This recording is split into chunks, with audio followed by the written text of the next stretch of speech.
kasih.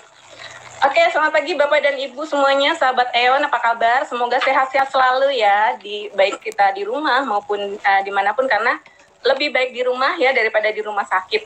Oke, webinar literasi keuangan kali ini akan membahas tema tentang hidup tenang dan nyaman dengan pengelolaan cash flow. Oke, ini profil saya lulus D3 Perpajakan FISIP UI tahun 2000, lanjut ke S1 Financial S1 Administrasi Fiskal FISIP UI juga. Kemudian saya sempat bekerja di perusahaan, kemudian lahir anak kedua saya resign. Kemudian saya lanjut S2 Finance dan ambil sertifikasi Certified Financial Planning. Saat ini ada sekitar 190.000 CFP dan saya salah satu di antaranya di seluruh dunia yang di sini memberikan edukasi literasi keuangan serta melayani klien dengan memberikan financial advice gitu ya.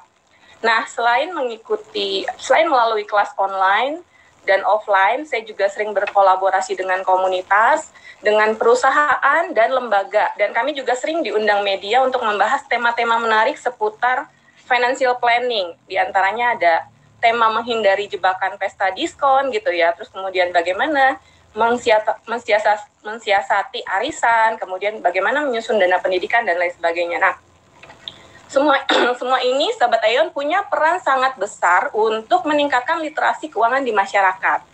Jadi saya akui memang media online baik televisi maupun media website seperti ini, YouTube ya, Zoom itu sangat berperan untuk literasi keuangan.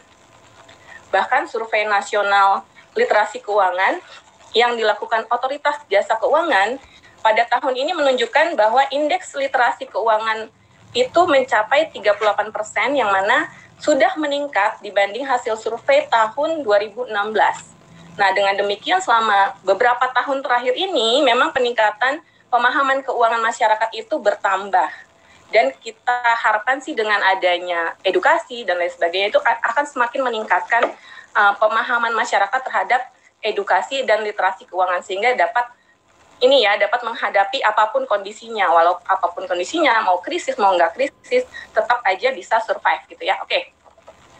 Sekarang Bapak dan Ibu, sahabat Eon semua, saat pandemik melanda, saya sering banget dapat curhatan bahwa pandemik ini banyak sekali orang merasa galau. Nah, rasanya nggak enak sekali ya galau itu ya, tidur nggak nyaman gitu ya, makan pun tidak tenang ya. Ini wajar Bapak Ibu, galau ini yang kita rasakan ini karena adanya kondisi uncertainty. Uncertainty itu artinya ketidakpastian ya. Saat Willem de Vlaming dari Belanda menemukan fenomena Black Swan, satu angsa hitam di antara ratusan angsa putih ya, dalam satu lokasi di Australia. Saat itu juga disimpulkan bahwa nggak ada yang nggak mungkin di dunia ini gitu ya, lalu muncullah uncertainty itu.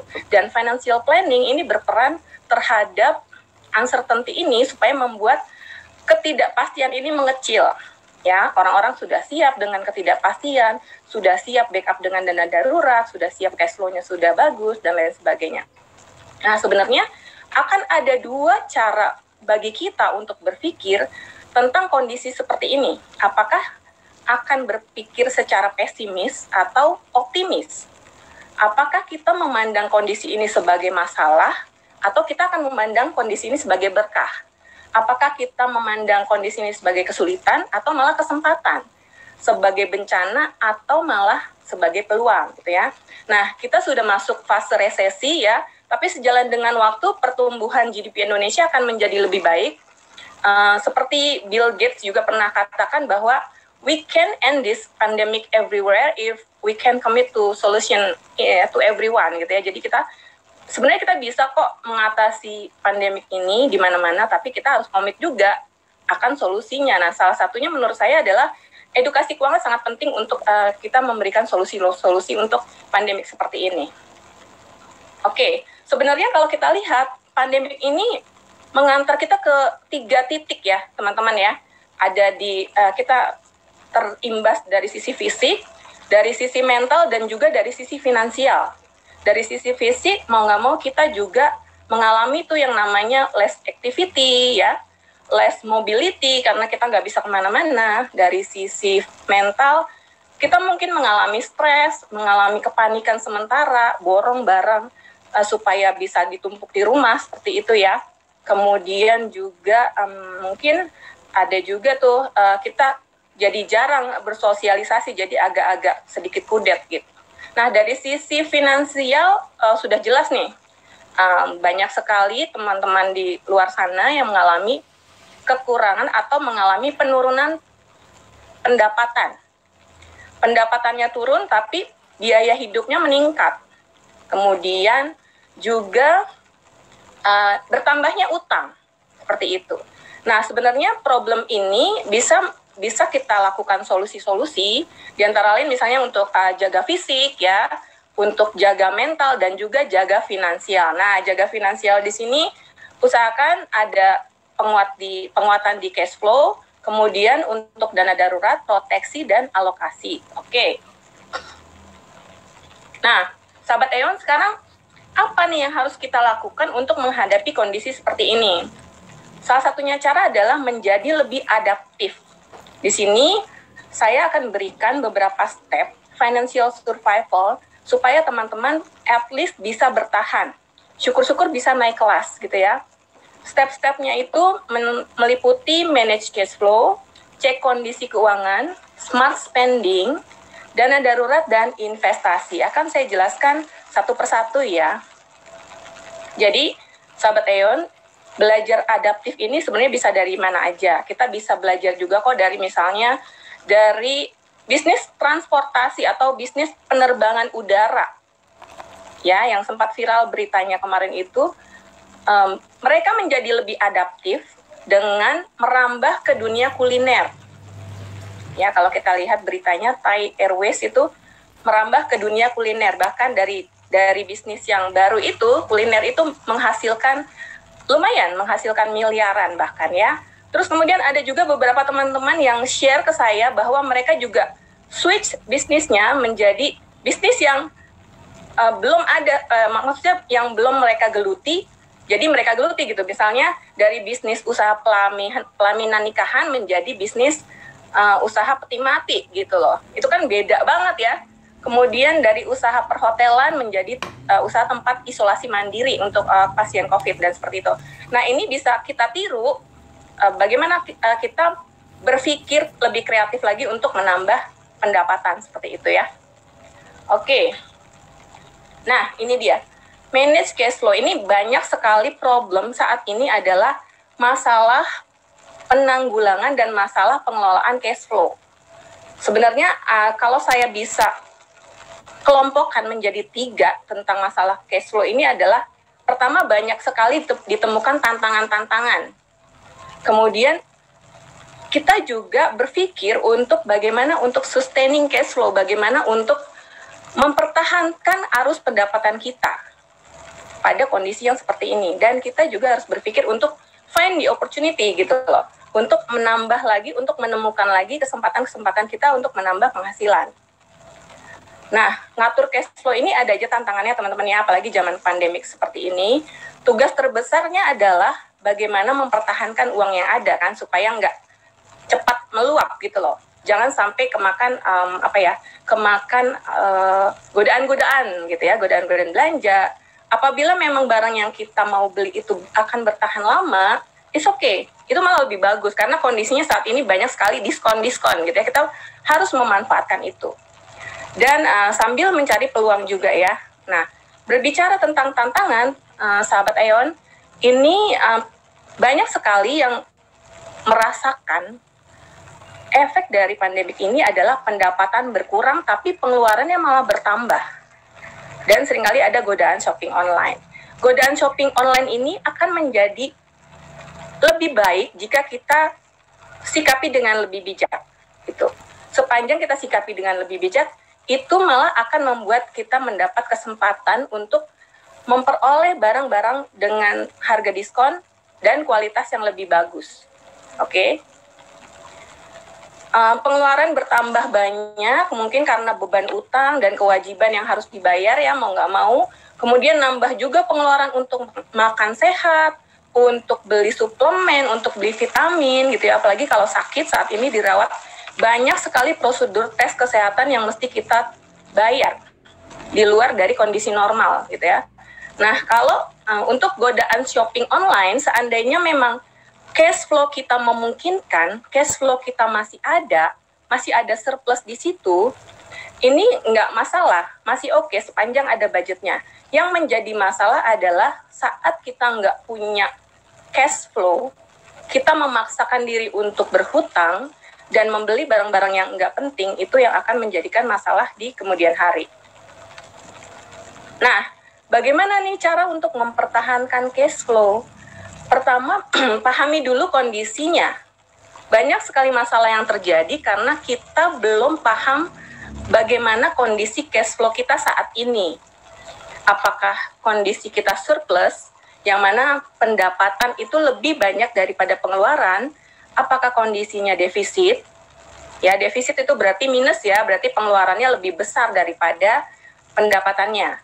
Atau malah pas-pasan, jadi setiap bulan tetap nggak ada yang bisa ditabung, itu pas-pasan untuk pendapatan sama dengan pengeluarannya, jadi nol gitu sisanya. Nah, sebenarnya untuk memahami kondisi cash flow ini, teman-teman, kita bisa kok melakukan yang namanya financial check up. Nanti akan saya jelaskan setelah saya menjelaskan alokasi gaji ini ya. Jadi sebenarnya untuk mengelola cash flow itu mudah sekali, tapi kita harus pahami dulu di level keuangan yang mana kita berada saat ini.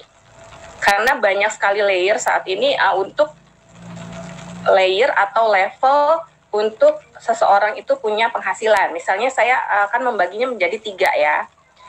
Gaji di bawah 4 juta, which is di bawah UMR ya. UMR di Jakarta memang yang paling tinggi ya. Let's say 4 juta ya. Gaji under 4 juta. Pada saat punya single income ya berarti ya, dan punya tanggungan, maka saya sarankan, ini adalah angka yang saya sarankan ya, tidak menjadi keharusan, tapi bisa dijadikan acuan untuk teman-teman nanti mengelola cash flow-nya ya. Jadi, kalau gaji Anda di bawah 4 juta, dan Anda masih punya tanggungan, maka sebaiknya sih 75% dari penghasilan tersebut untuk kebutuhan hidup, dan 25%-nya adalah untuk kewajiban atau cicilan atau apapun yang harus kita bayar. Lupakan masalah lifestyle, lupakan masalah keinginan-keinginan, atau bahkan mungkin tunda dulu untuk investasi karena Anda masih berada di tahap ini, di tahap basic banget gitu. Jadi kalau Anda mau naik kelas, maka yang harus Anda lakukan adalah nanti menambah income atau mengurangi pengeluaran gitu. Nah, pastinya nanti pada saat berjalannya dengan waktu, gaji Anda nggak akan 4 juta terus kok, pasti ada peningkatan gitu ya. Nah, lanjut ke gaji sampai dengan 10 juta, kita naik sedikit ya, naik kelas sedikit nih. Gaji 10 juta, double income, punya tanggungan. Maka saya sarankan untuk alokasi gajinya, alokasi pendapatannya adalah seperti ini. 10% untuk kebutuhan anak-anak, 10% lagi untuk investasi, 10%-nya lagi untuk nabung atau simpanan dana darurat. Ini penting banget ya, karena kita sadari ya, kalau kita mau mengumpulkan dana darurat itu memang nggak bisa sekaligus ya, harus butuh proses ya. Jadi bagusnya sih setiap bulan kita harus sisihkan untuk dana darurat ini. 20% untuk kewajiban dan cicilan. Dan sisanya sebesar 50% ini untuk kebutuhan hidup. Nah, kita naik kelas lagi ke gaji yang lebih besar lagi. Gaji over 20 juta. Jadi, ini bisa saja suami istri menghasilkan, ya, suami istri bekerja, kemudian punya penghasilan, multiple income, atau punya bisnis, dan lain sebagainya. Nah, alokasinya adalah 10%-nya untuk kebutuhan ini. Bentar ya. Ya, 10%-nya untuk kebutuhan anak. 10%-nya lagi untuk investasi. Kemudian 5%-nya untuk nabung dana darurat. Kenapa 5%? Karena kan gajinya 20 juta ya di sini ya. Kalau yang tadi kan yang kedua itu gajinya 10 juta. Jadi 5% masih cukup lah untuk nabung atau nyicil simpanan dana darurat. 20%-nya sendiri untuk kewajiban atau untuk cicilan kredit dan lain sebagainya. 40%-nya untuk kebutuhan hidup dan 10%-nya lagi beruntunglah yang punya gaji over 20 juta ini karena punya banyak kesempatan untuk berdonasi dan punya kelebihan income untuk membiayai lifestyle-nya atau gaya hidupnya. Nah, saya lanjut ya. Cara mempertahankan yang kedua adalah jaga sumber uang Anda secara baik-baik. Nah, memang sulit.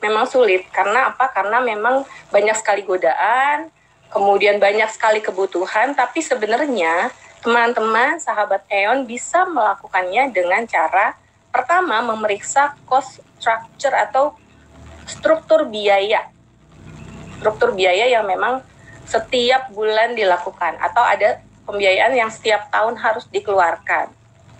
Yang kedua adalah jangan pernah menambah utang kalau memang utangnya konsumtif. Tapi kalau memang hutangnya itu untuk membeli barang atau kebutuhan yang menunjang pekerjaan misalnya, atau barang-barang yang memang long term gitu ya, sifatnya jangka panjang, itu nggak apa-apa. Tahan belanja dan lakukan alokasi silang di pos-pos yang memang tidak dikeluarkan saat ini. Kalau misalnya saat ini belum ada keluar kos untuk berlibur misalnya, lakukan alokasi silang pada pos-pos yang memang membutuhkan biaya lebih banyak saat ini. Nah, yang ketiga, cara mempertahankannya adalah menambah penghasilan ya, mau nggak mau. Menambah penghasilan itu bisa dengan menjual aset yang tidak kita gunakan, atau kita melakukan kolaborasi dengan teman, dengan relasi. Bagaimana nih caranya untuk kita membuat suatu hal yang menghasilkan gitu ya, yang memberikan kita income gitu. Kemudian ada juga mungkin meminta referensi dari networking kita atau melakukan side hustle. Side hustle itu maksudnya kita kerja juga sebagai karyawan, tapi kita juga punya side business juga. Kemarin saya juga sempat ngobrol dengan teman-teman di lembaga, ya, di lembaga gitu, mereka juga banyak yang melakukan side hustle ini. Jadi sepanjang tidak mengganggu aktivitas di kantor, is okay gitu, sepanjang masih bisa dilakukan secara berbarengan gitu ya. Asal jangan mengganggu aja ya kegiatan kantor. Apa sih yang bisa kita lakukan dari side hustle ini? Misalnya kita bisa berjualan, kita bisa memberikan kursus-kursus yang online seperti itu ya. Ini banyak banget sih idenya kalau untuk side hustle. Oke. Yang terakhir adalah bagaimana nih cara kita menemukan peluang? Karena saat ini kondisinya sudah ada titik cerah gitu ya. Kalau dulu kan mungkin 7 bulan yang lalu itu dari kondisi kita normal menjadi nggak pasti. Tapi kalau saat ini sudah ada titik cerah gitu ya. Jadi teman-teman bisa melakukan, caranya adalah menemukan peluang investasi pada financial asset ataupun peluang bisnis.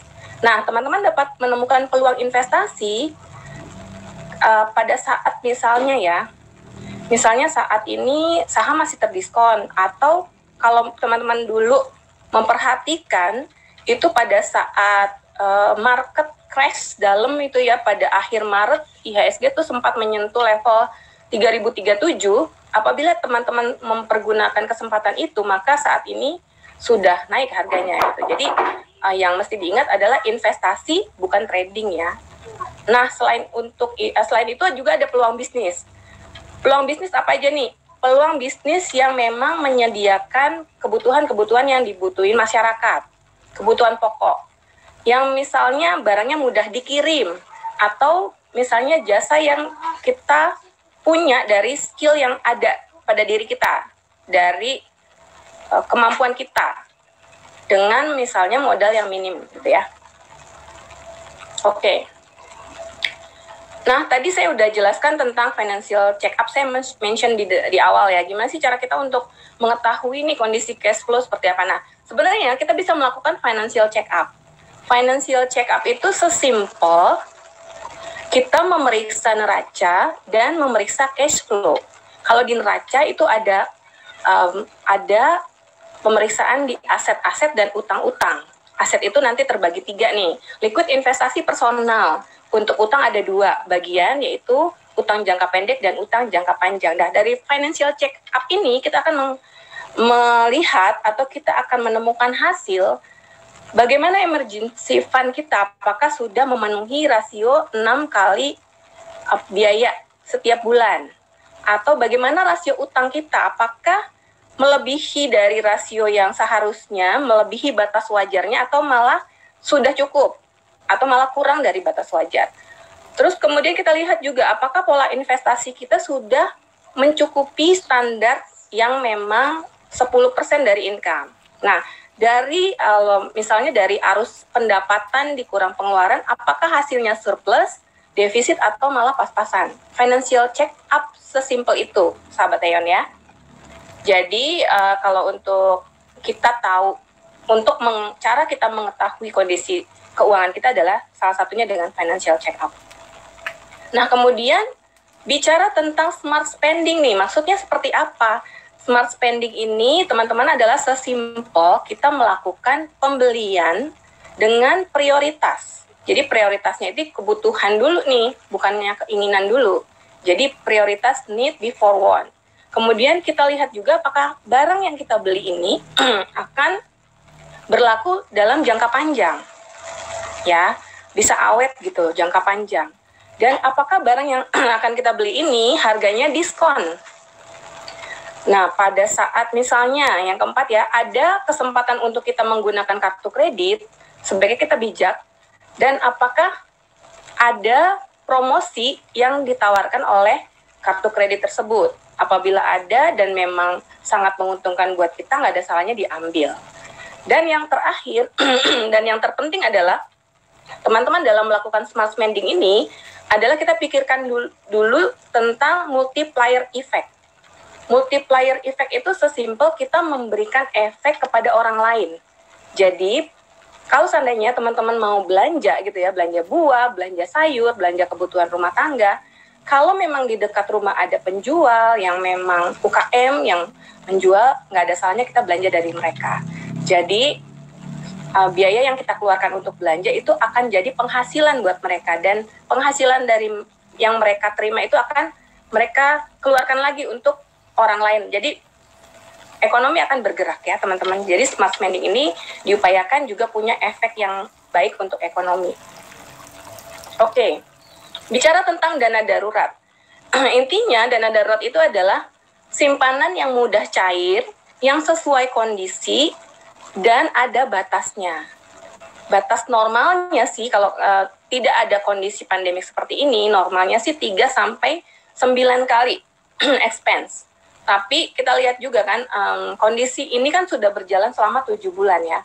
Berarti kalau di kondisi, misalnya kondisinya nggak normal atau new normal, itu bisa dinaikkan lagi ya batas untuk simpanan dana daruratnya.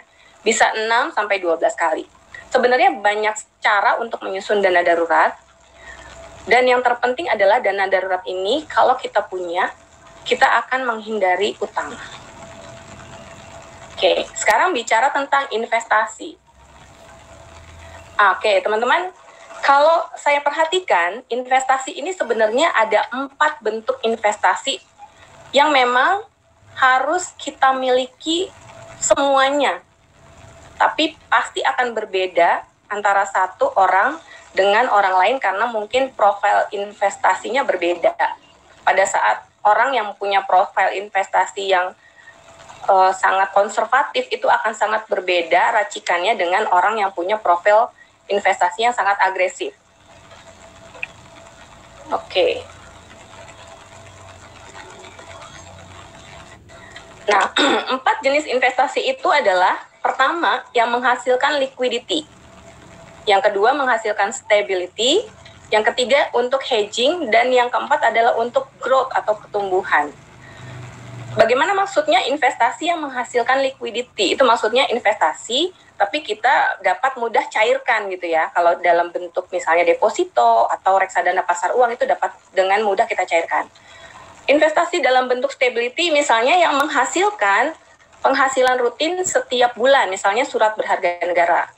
Nah, investasi bentuk hedging itu adalah investasi yang dapat melindungi kita pada saat terjadi kondisi yang kurang baik di ekonomi. Misalnya nih, investasi-investasi yang memang safe haven seperti logam mulia dan juga falas. Yang terakhir adalah investasi yang mengandung nilai growth atau pertumbuhan. Itu ada pada saham dan reksadana saham. Oke. Lanjut ya.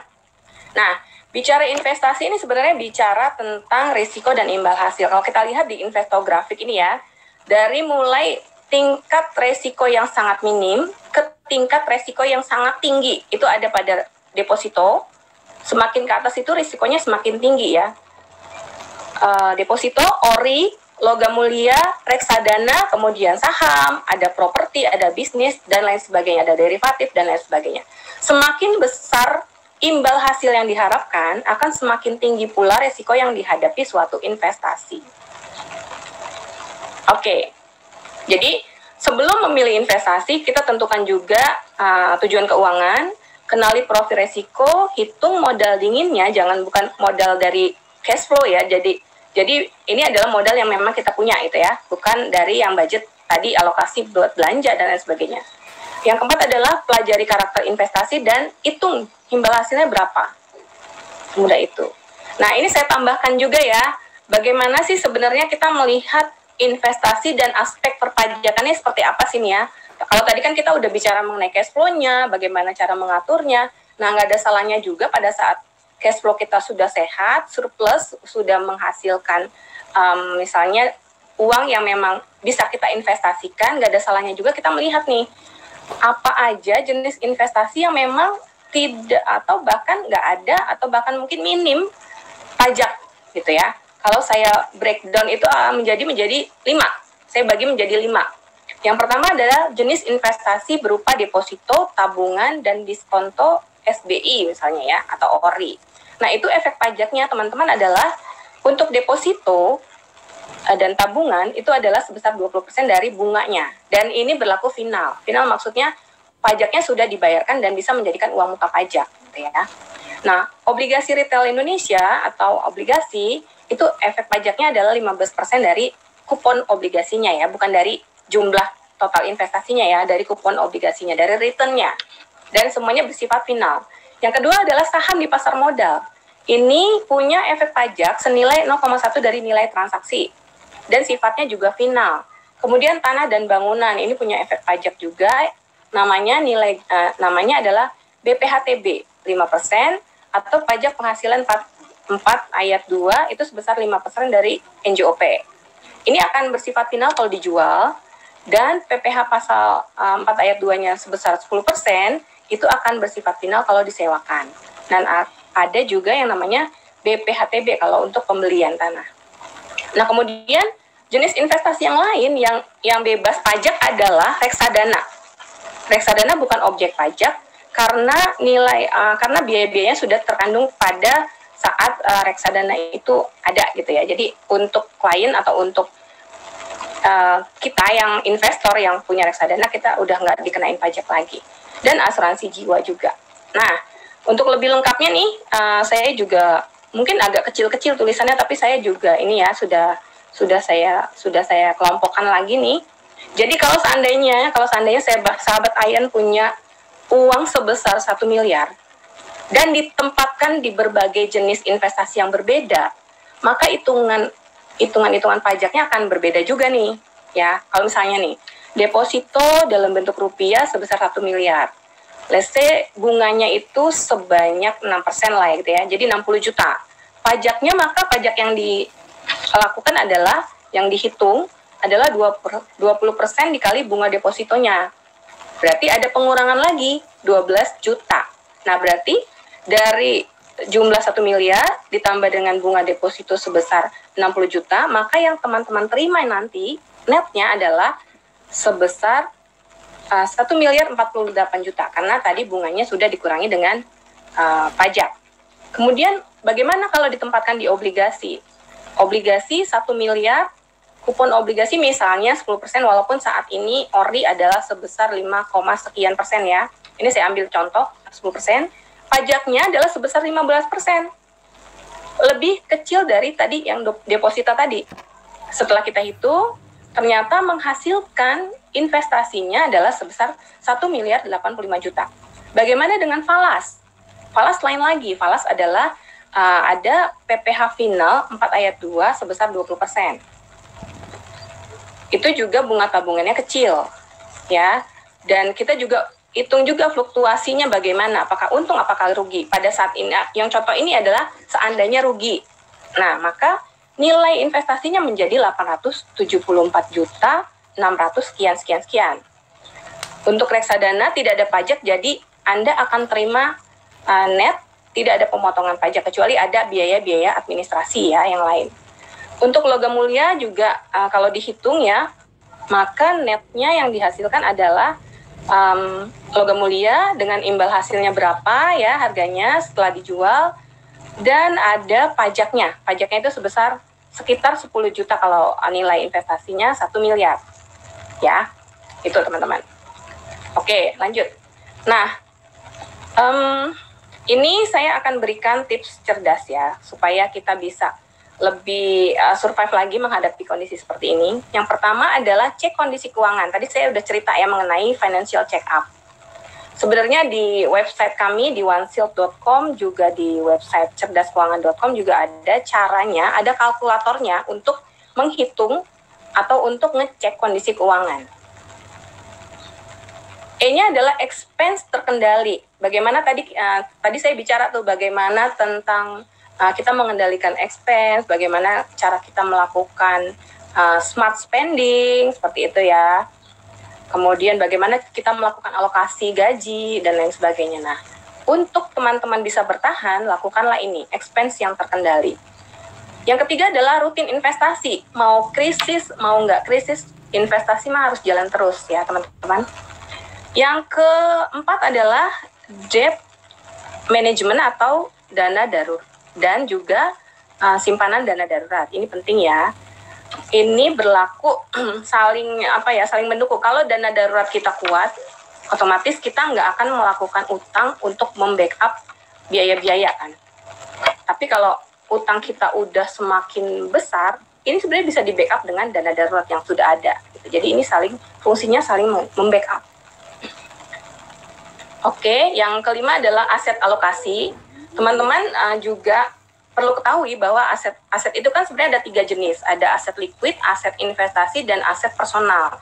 Jangan sampai aset personal Anda terlalu besar sehingga Anda melupakan keharusan untuk menambah aset liquid dan aset investasi. Aset liquid itu misalnya uang yang ada di tabungan, kemudian yang di deposito, dan lain sebagainya. Kalau aset investasi itu yang tadi saya sebutkan tuh ada 4 jenis investasi tuh, yang liquidity, stability gitu ya, growth, sama juga satu lagi hedging gitu ya.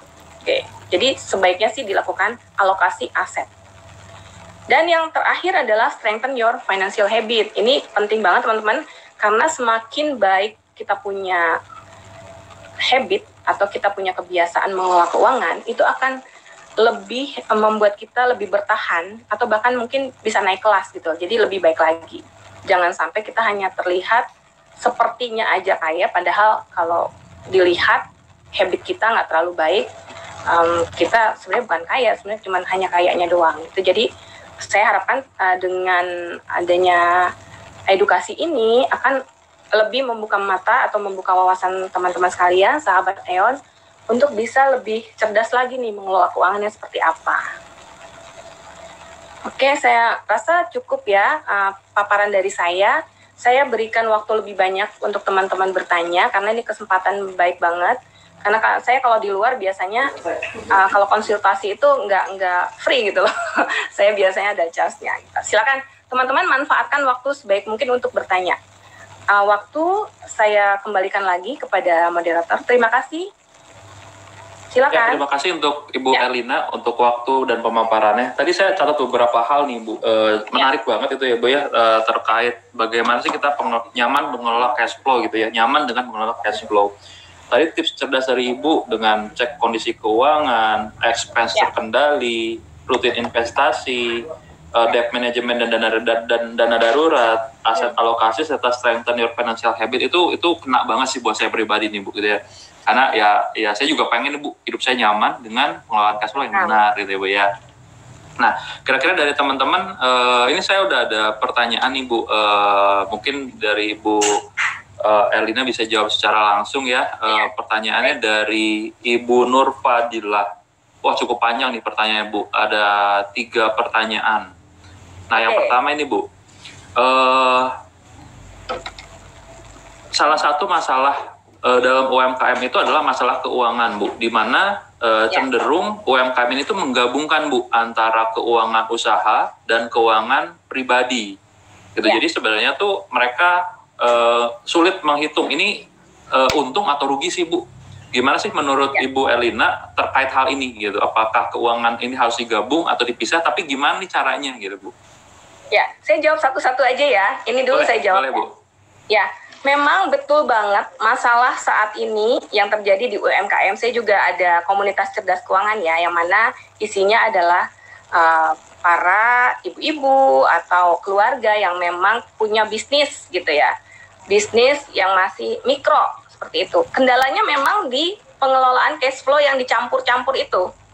Jadi saran saya adalah pertama memisahkan antara keuangan usaha dengan keuangan personalnya di awal. Jadi kadang-kadang pada saat bisnis berjalan tidak melakukan pemisahan, alasannya karena mungkin bisnisnya masih kecil gitu ya.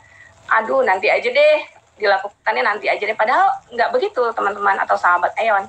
Sebenarnya kalau kita lakukan dari awal, itu akan semakin memudahkan kita untuk melanjutkan pencatatan atau melanjutkan pengelolaan keuangan di tahap-tahap berikutnya, sehingga pada saat misalnya bisnisnya masih mikro, kemudian kan bisnis itu pasti berjalan dong, kita lanjut ke step berikutnya, misalnya yang lebih besar lagi, tumbuh lagi lebih besar lagi. Nah kalau kita sudah melakukan pemisahan di awal, itu nggak akan menyulitkan buat kita.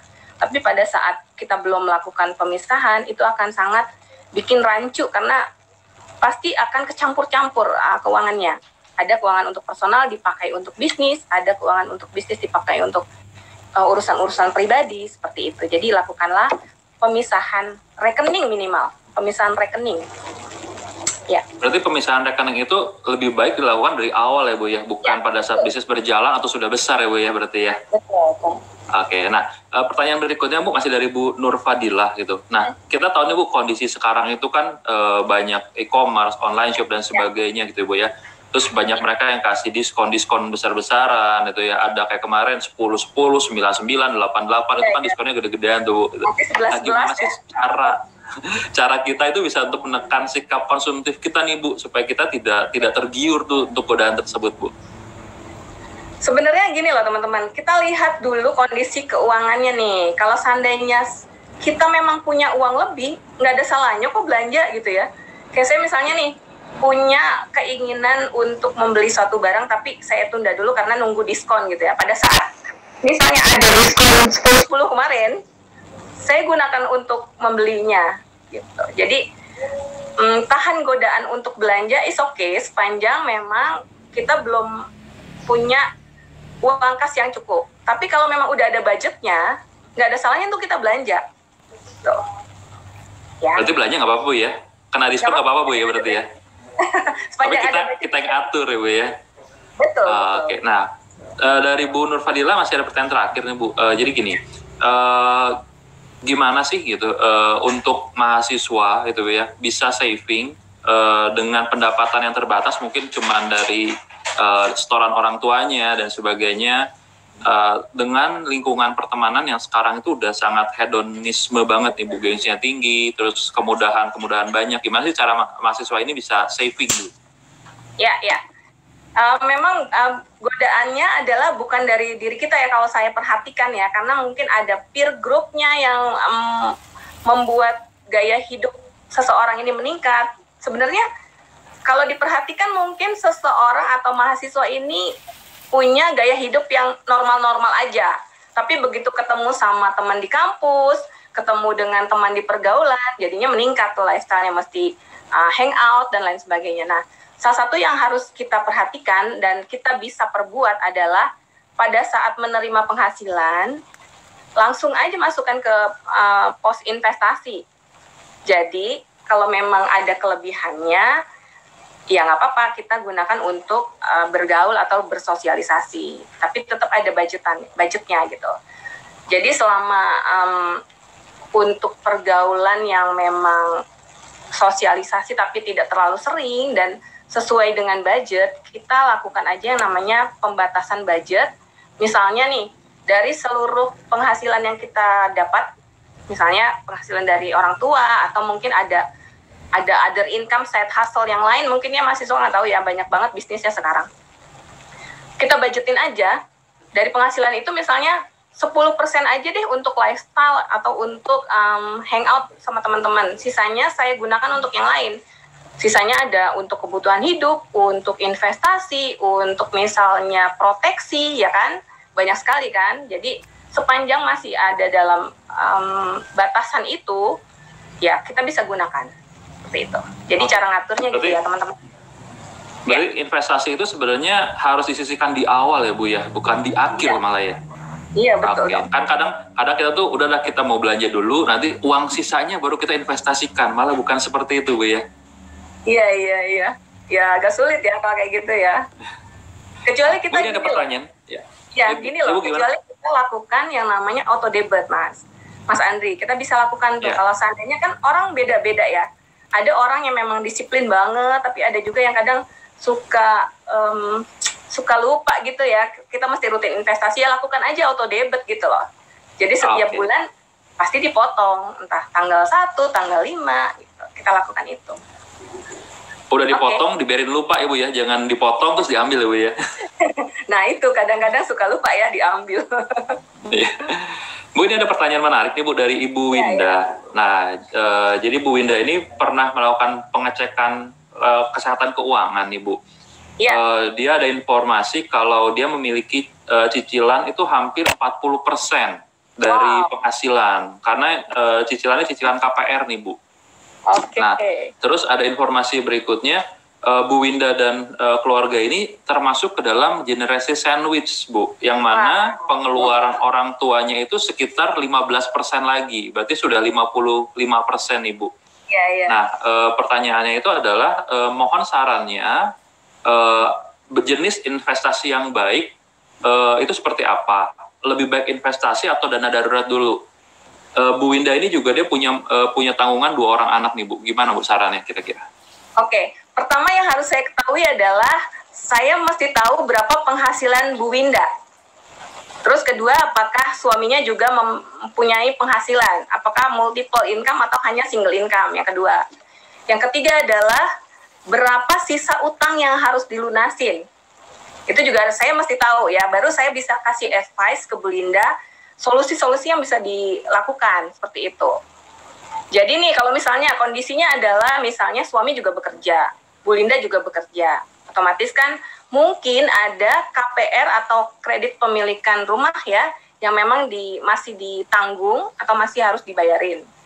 Nah kalau seandainya dia juga di dalam kondisi generasi sandwich yang mana harus menanggung 15% ya tadi ya 15% ya, 15%. dari hasilnya ya, itu lihat juga apakah dia hanya anak satu-satunya dalam keluarga. Kalau seandainya dia hanya anak satu-satunya kan berarti dia harus berbagi tuh dengan suaminya, maksudnya gotong royong gitu loh ya, nggak nanggung sendiri kan. Kemudian kalau seandainya Bu Linda ini adalah ada punya saudara, punya adik atau punya kakak, nggak ada salahnya tuh untuk membuat satu tabungan atau satu pundi untuk kebutuhan orang tua. Jadi urunan. Jadi kita siapkan namanya apa ya, simpanan untuk orang tua lah gitu ya. Yang dilakukan secara bergotong royong dengan saudara-saudaranya seperti itu. Kalau untuk jenis investasinya apa Bu kira-kira untuk kondisi dari Bu Winda ini? Untuk jenis investasinya tadi ya seperti saya bilang ya, investasi itu kan ada 4 jenis. Jadi sebisa mungkin dari keempat itu punya semua tuh Bu Linda, dari yang misalnya stability yang menghasilkan income setiap bulan, kemudian yang mengandung efek liquidity atau bisa langsung dicairkan karena kalau kita punya orang tua itu kita mesti siap-siap juga nih, kadang-kadang ada terjadi kondisi darurat misalnya gitu ya, kita nggak tahu ya, tapi kita nggak berharap sih, tapi kita harus siap. Punya efek stability, punya efek liquidity, punya efek hedging dan growth juga, karena kita punya anak kan, kita punya tanggungan yang memang kita juga harus punya tujuan untuk pensiun kan gitu. Jadi investasi apa yang penting, yang cocok adalah yang mencakup dari 4 itu. Yang tadi saya sudah sebutkan. Kalau stability itu obligasi negara, liquidity itu ada di deposito dan di reksadana pasar uang ya. Hedging itu ada di logam mulia dan falas. Dan yang terakhir adalah growth yang bisa menghasilkan return lebih besar untuk jangka waktunya lebih panjang. Itu ada di saham dan reksadana saham. Seperti itu Mas Andri. Oke, Bu, ini ada pertanyaan lagi nih Bu dari Ibu Ana ini Bu. Bagaimana caranya menentukan prioritas mana yang lebih dahulu dikeluarkan? Dana untuk edukasi, misalkan anak masuk SMP dalam 2-3 bulan ke depan dengan biaya yang sama besarnya, namun secara timeline masih bisa ditunda, seperti bayar BPHTB dan sebagainya. Jadi faktor apa yang di mana dulu sih Bu, gitu yang harus diprioritaskan nih Bu? Antara yang edukasi atau biaya-biaya lain kayak yang harus dibayarkan tapi masih bisa ditunda gitu Bu. Pajak ya gitu ya, PBB gitu ya, PBB. Betul. Terus apa namanya biaya kendaraan tuh ya, pajak kendaraan ya. Betul. Kalau menurut saya sih itu kan sebenarnya semua itu yang tadi Mbak Ana ya sebutkan itu kan sebenarnya pengeluaran tahunan sebenarnya Mas Andri. Jadi PBB, kemudian biaya untuk STNK ya namanya BP apa tuh, BPKB gitu-gitu ya, pajak, dan mungkin untuk pendidikan itu biasanya setiap tahun. Tapi untuk pendidikan mungkin bisa dilakukan dicicil. Nah, alternatif yang pertama adalah kita mencicil untuk dana pendidikan terlebih dahulu.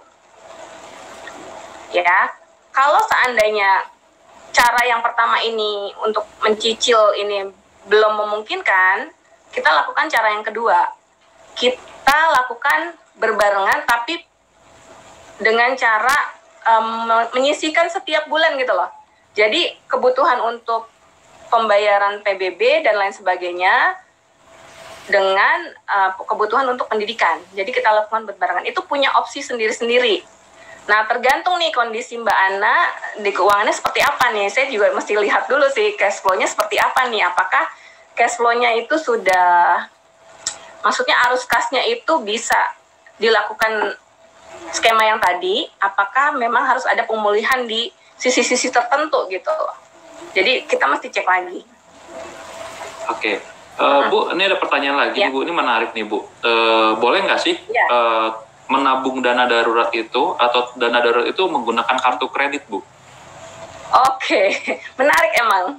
Ini menarik sekali nih karena beberapa orang yang saya temui juga melakukan hal ini.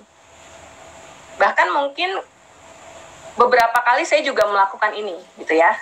Jadi saya punya kartu kredit, memang untuk seandainya saya nggak pegang cash, tapi saya butuh beli atau butuh melakukan pembayaran saat itu juga. Itu nggak apa-apa sepanjang dilakukan pelunasan full payment pada saat tagihan datang. Nggak apa-apa, nggak masalah. Jadi intinya adalah kita melakukan, kita punya kartu kredit tapi kita bijak menggunakannya. Sebenarnya kartu kredit itu kan bukan hal yang negatif ya, kita juga bisa punya manfaat banyak kok dari kartu kredit, ya kan? Setuju ya? Betul setuju. Kira-kira dari partisipan ada yang mau tanya langsung nggak ke Bu Erlina? Kalau ada bisa di raise hand-nya, nanti saya akan open mic-nya nih kira-kira. Silakan yang mau bertanya.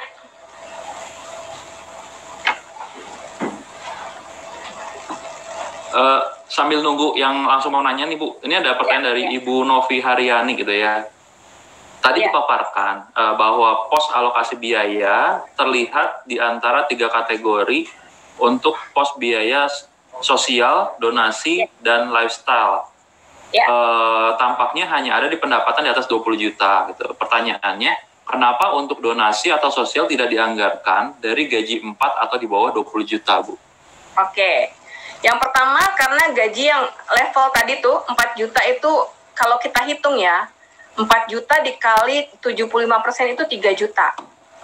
Nah, pertanyaannya adalah kita hidup di kota metropolitan gitu. Kalau penghasilan 3 juta kayaknya masih pas-pasan. Beda dengan seandainya kita hidup di lebih ke pedesaan gitu ya, itu masih bisa. Tapi ini tadi kan indikatornya adalah kita hidup di Jakarta ya. Yang kedua, di level 10 juta itu punya tanggungan. Nah, kita lihat lagi, tadi tuh kondisinya adalah dia kalau nggak salah single income. Jadi hanya satu orang pemberi kerja atau hanya satu orang yang menghasilkan pendapatan.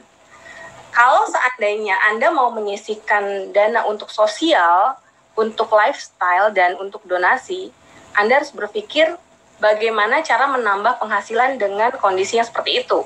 Misalnya, sang istri mau bekerja lagi atau mau menambah penghasilan rumah tangganya lagi seperti itu. Jadi, sebenarnya itu adalah nggak baku, maksudnya itu adalah bentuk yang bisa fleksibel. Kalau seandainya memang mau menyisihkan iuran untuk donasi, untuk sosial, dan untuk lifestyle, Anda harus mau merelakan pos-pos alokasi yang udah tadi dibuat.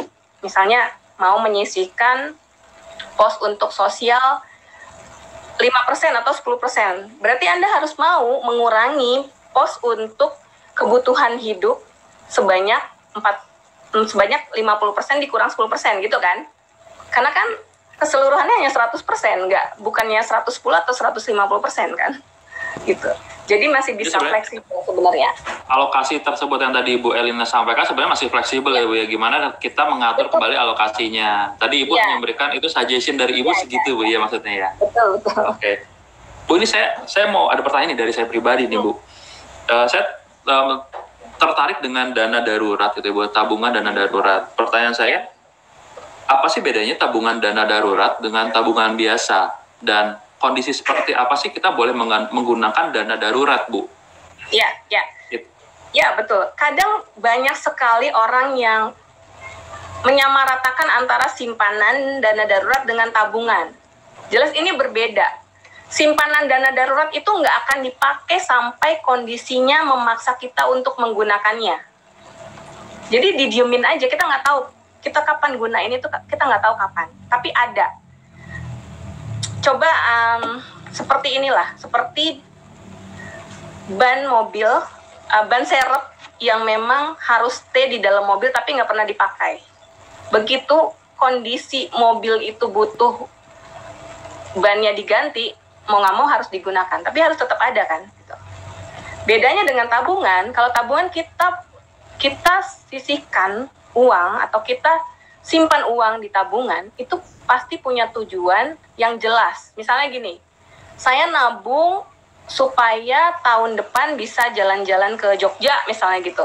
Nah itu udah punya tujuan yang jelas tuh. Beda kan dengan tadi yang simpanan, saya nyimpan uang ini tapi nggak tahu tujuannya untuk apa. Itu bedanya Mas, jadi itu bedanya. Ya. Oke, terima kasih untuk Bu Erlina atas kita sesi Q&A-nya gitu ya. Nanti kalau dari teman-teman, rekan-rekan peserta masih ada pertanyaan, bisa tulis kembali di kolom Q&A. Mungkin nanti di akhir acara bisa dijawab juga oleh Bu Erlina gitu ya. Nah, untuk nama-nama yang saya sebutkan, Ibu Nur Fadilah, Ibu Winda, Ibu Regina, Ibu Novi, mohon nanti setelah akhir ini bisa menginformasikan nomor WhatsApp-nya ya ke email kita, live@acsi@gmail.com. Nanti kita akan ada gift voucher buat yang tadi namanya saya sebutkan. Waktunya, terima kasih untuk Bu Elina untuk waktunya, untuk materi yang sangat luar biasa. Ya, semoga dengan materi ini kita semua bisa semakin mengerti gitu ya, gimana sih cara mengelola cash flow sehingga kita bisa nyaman hidup kita gitu ya Bu ya. Oke. Nah, supaya makin inget nih ya rekan-rekan peserta yang lainnya, kita mau ada sebuah kuis nih. Di mana nanti